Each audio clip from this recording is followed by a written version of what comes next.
My lunch. No, but my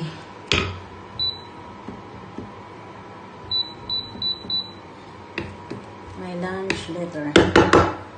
Pag mamayang gabi ko pa yung kakainin. May lunch ko na. Ito pala yung baon ko.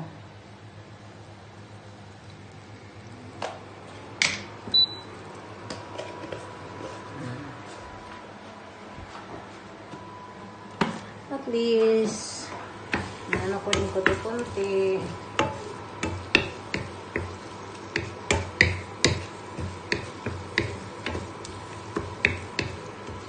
At least ngayon yung lutuan ko, mas ano siya, komportable.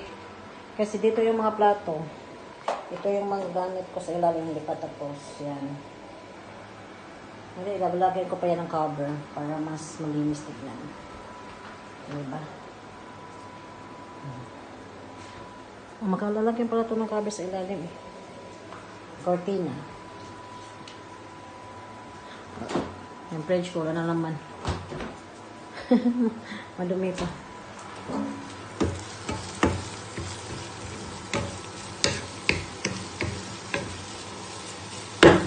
Masarap ng hangin. Fresh na fresh ang hangin. Yan ang bahay ko dati. Oh. Diyan na ako nakatira dati. Tinitignan ko lang tomorrow na to kung sana maging masaya ako dito. Okay yung pamumuhay. Wala masyadong problema. Pero feel ko sa room ko is comfortable ako eh. Wala din sa room ko dati.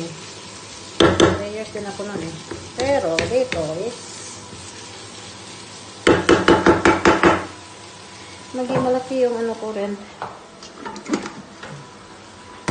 Nakapan muna ako ng lunch ko. Baon. Lunch box. Ready na. Rice. Ready na.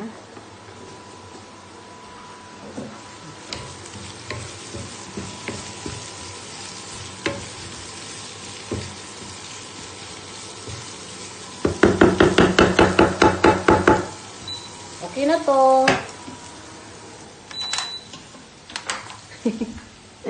Okay na yan. Sige, prepare mo na ako ha.